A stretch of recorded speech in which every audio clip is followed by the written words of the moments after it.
Ардын уран зохиолч Баугийн Лавг сүрэнгийн ижийтэйгэн байхад баян байсан. Хамгаас хайрт найз дээд зол зээгийнхэн бурхан ижид нь зориулан уншия. Ижийтэйгэн байхад би баян байсан. Хагарсан чулуу дахиад хизээ чивэлдгүй шиг үннээ хэлээ. Нулимсараа зуурч хэлээ. Хагцхын цагт үхэлд авч уулздаггүй шиг үннээ хэлээ. Амьсгалаа замгидж хэлээ. Ижийтэйгэн байхад би баян байсан. Орилсоор ижидэн очин нулимсан арчуулахад одод бүгдээрээ миний нүдэн дотор түгдэг байсан.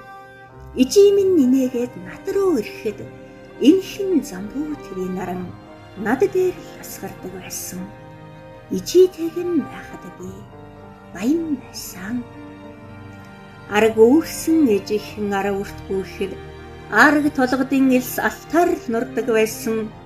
Бүртэн зэрэглээ хормойтой нь норооцолдож бүжин бор хөлийн сайрыг долоодог байсан. Ижийтэйгэн байхад би баян байсан. Судсан лугшиж халууг дүүгсэн бурхны үр дээр тоглодог байсан. Сүнс зайлам харанхуйн дунд сүүн өмөрч унтдаг байсан. Ижийтэйгэн байхад би баян байсан.